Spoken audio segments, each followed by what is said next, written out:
러크만 주석서 유다서 세 번째 시간입니다. 1장 9절부터 보도록 하겠습니다.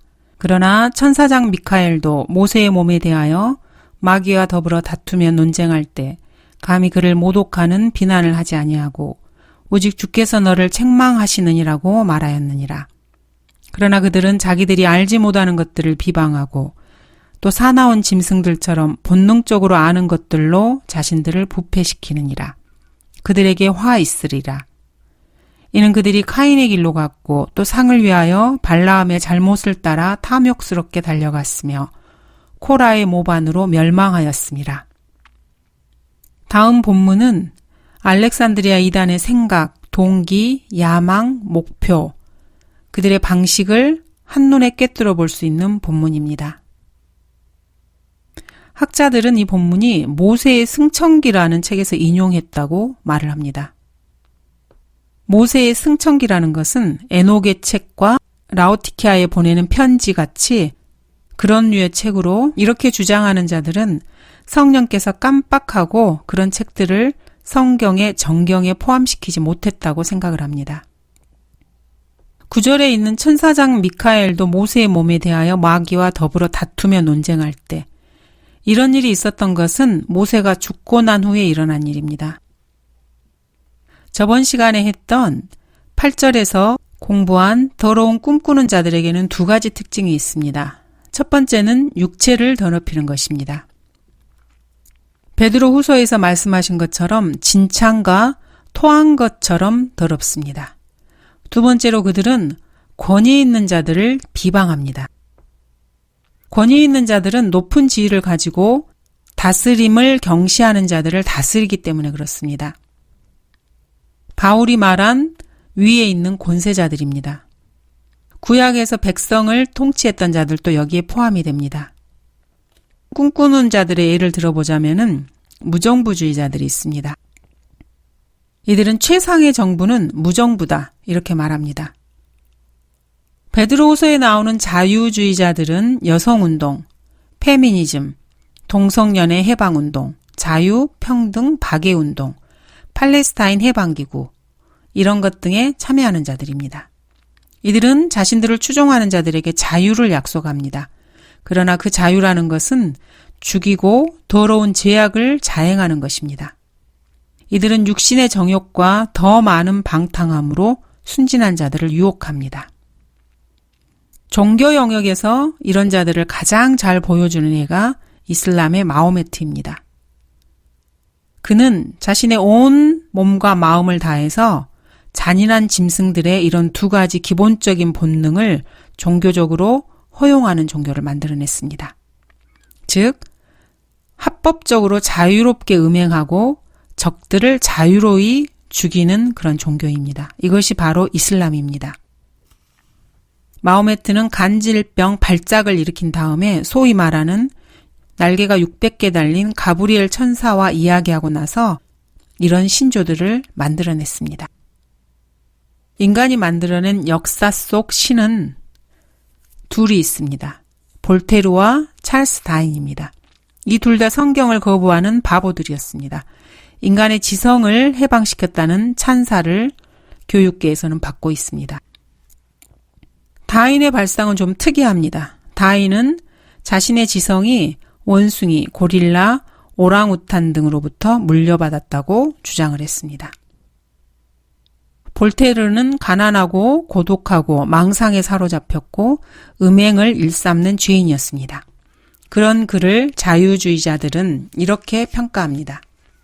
그는 인간의 지성에 큰 자극을 주었다. 그는 자유를 얻도록 우리를 준비시켜 주었다. 이런 식입니다. 하지만 그러한 평가 뒤에 그 인물 뒤에 나타난 것은 공포정치였습니다. 그 다음에는 나폴레옹의 독재가 있었고 프랑스는 1871년 비스마르크에게 넘겨졌습니다. 그 후에는 히틀러에게 넘어갔습니다.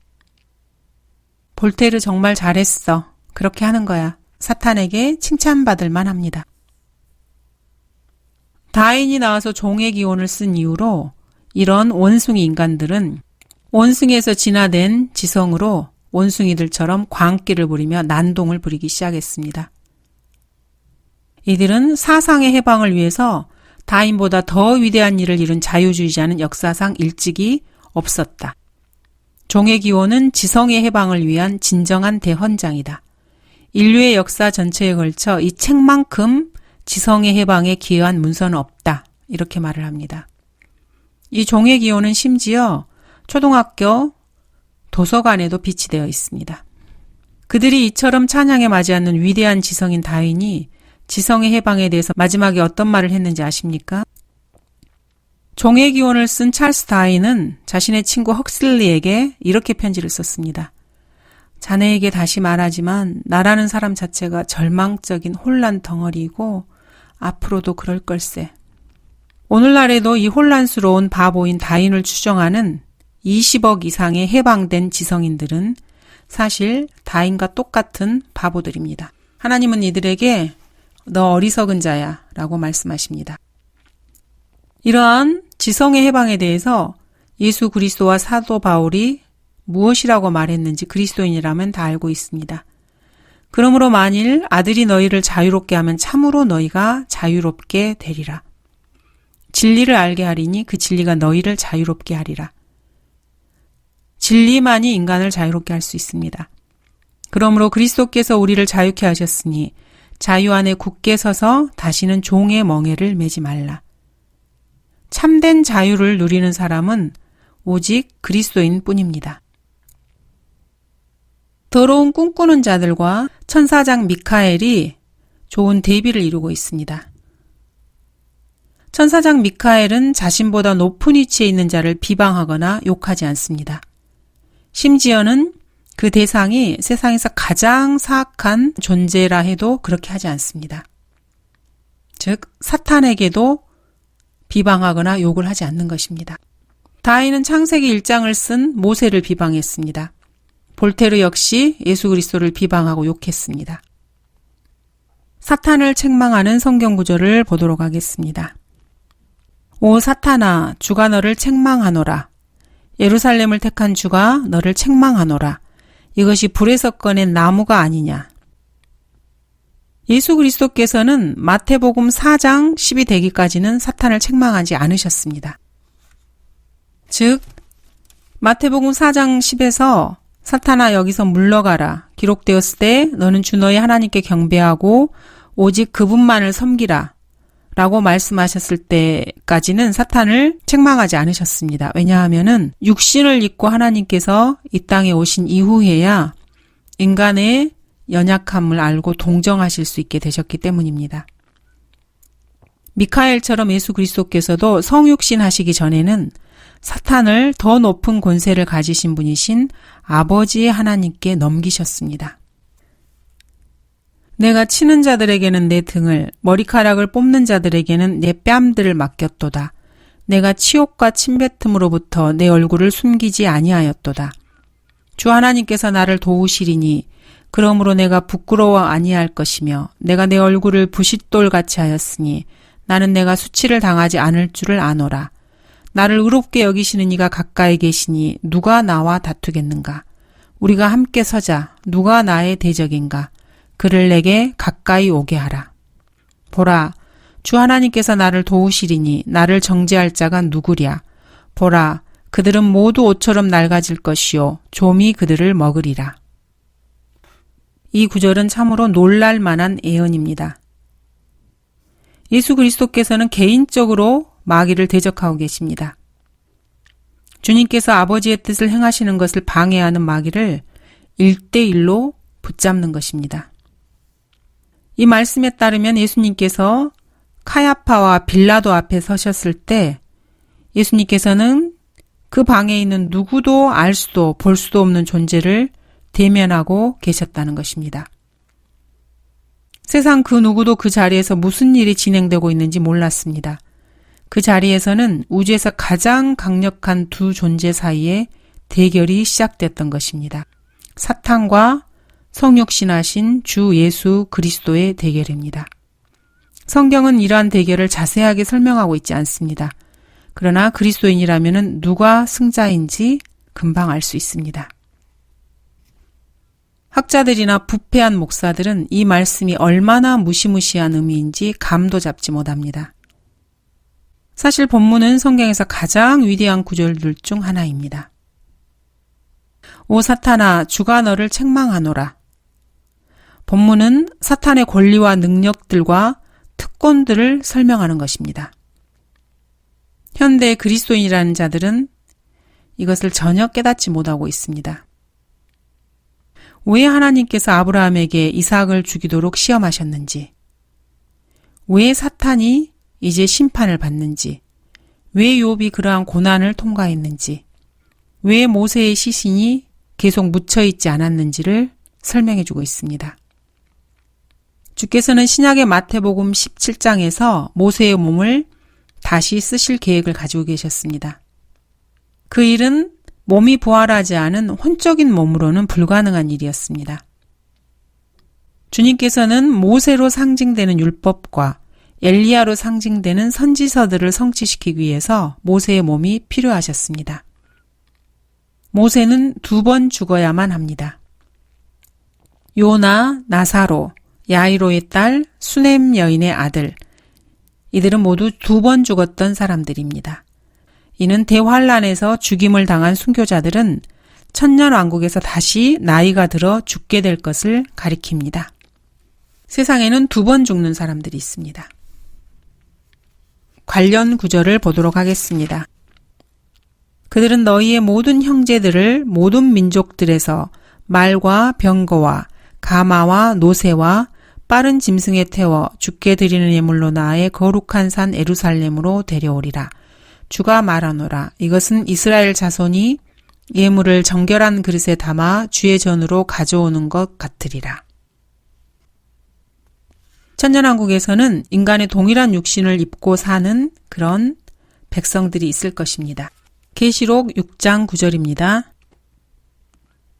제단 아래에는 하나님의 말씀과 그들이 가진 증거 때문에 죽임당한 자들의 혼들이 있는데 대환란에서 죽임당한 자들이 있습니다. 또 내가 보니 한 천사가 하늘에서 내려오는데 그의 손에는 끝없이 깊은 구렁의 열쇠와 큰 사슬을 가졌더라. 그가 그 용을 잡으니 곧 마귀요 사탄이 넷 뱀이라. 그를 1000년 동안 묶어두니 그를 끝없이 깊은 구렁에 던져서 가두고 그 위에 봉이 나여 1000년이 찰 때까지는 민족들을 다시는 미혹하지 못하게 하더라. 그 후에는 그가 반드시 잠시 동안 풀려나게 되리라. 또 내가 보자들을 보니 그들이 그 위에 앉았는데 심판이 그들에게 주어졌더라. 또 예수에 대한 증거와 하나님의 말씀으로 인하여 목배임을 당한 사람들의 혼들도 보았는데 그들은 그 짐승에게나 그 형상에게 경배하지 아니하였을 뿐만 아니라 그의 표를 그들의 이마 위에나 손에도 받지 아니하였더라. 그러므로 그들은 살아서 그리스도와 함께 1000년을 통치하더라. 천년왕국에서는 그리스도와 함께 통치하는 세 부류의 사람들이 있습니다. 땅에서 이스라엘의 12지파를 통치하는 어린 양의 12사도들이 있고 그리스도의 심판석에서 그 왕국을 상속받고 그들의 면류관을 받는 교회 시대의 성도들이 있습니다. 또 짐승의 표를 받지 않기 위해서 순교했던 환란 성도들이 있습니다.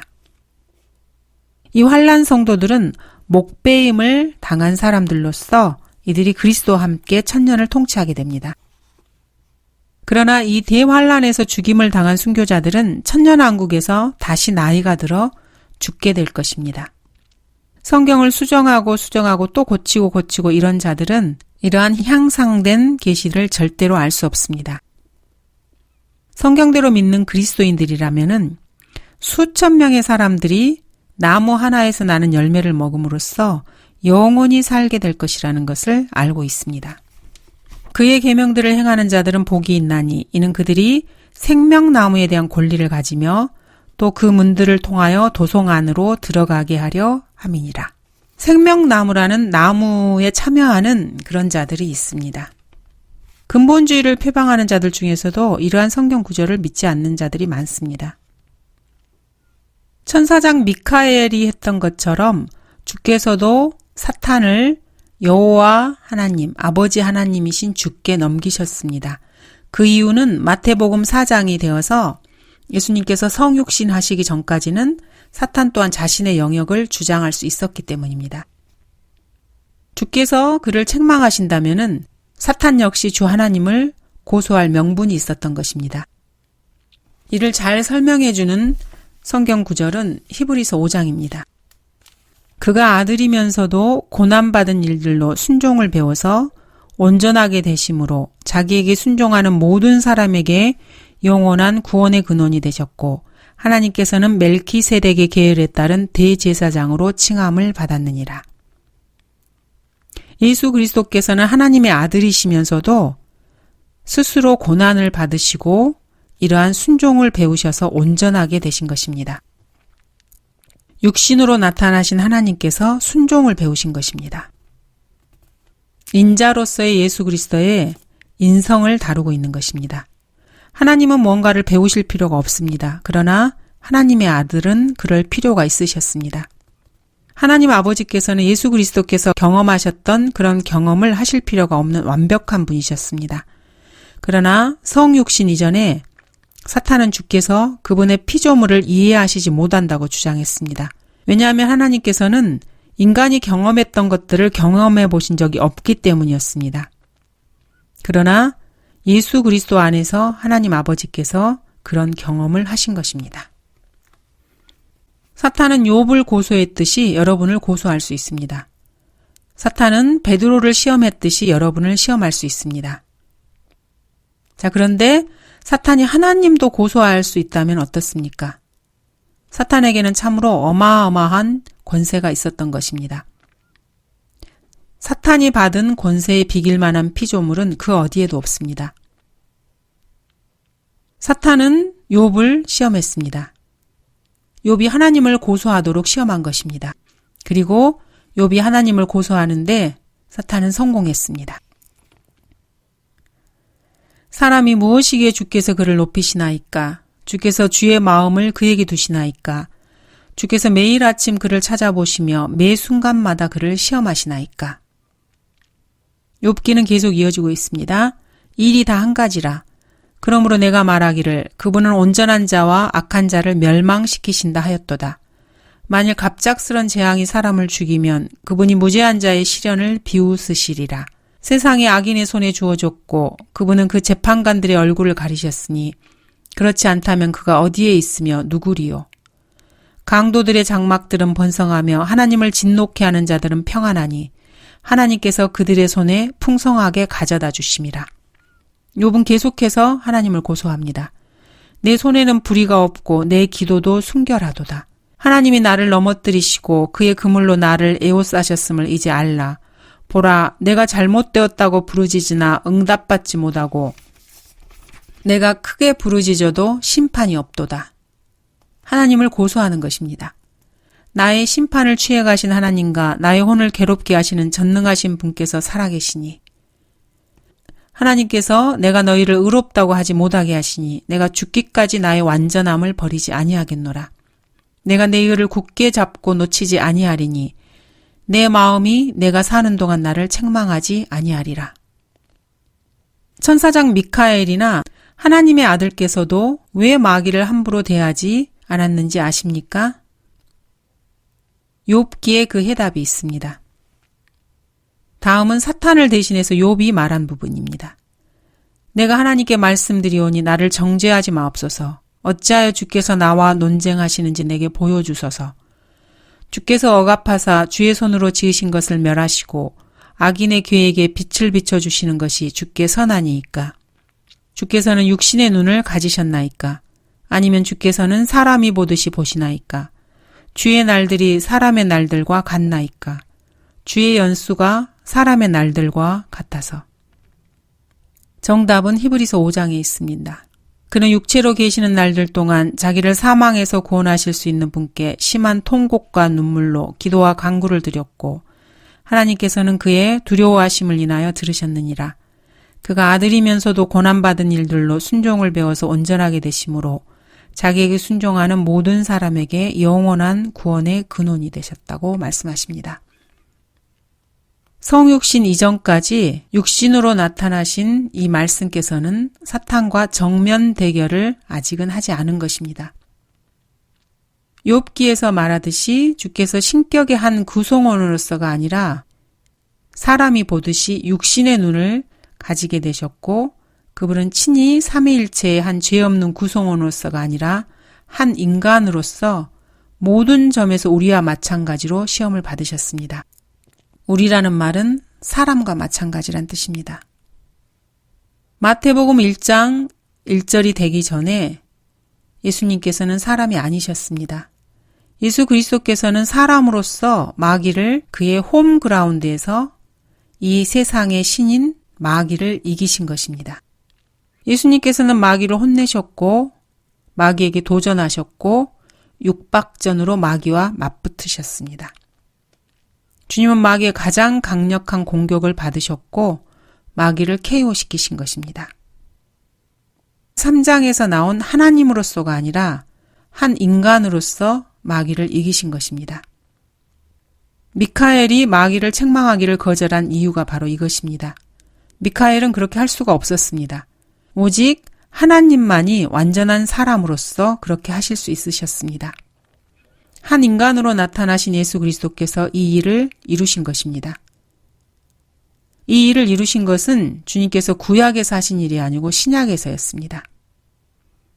이런 향상된 계시를 알지 못하는 기독교 학자들은 유다서에서 묘사된 본문들을 모세의 승천기라는 외경에서 더 자세히 설명하고 있다는 식으로 말하고 있습니다.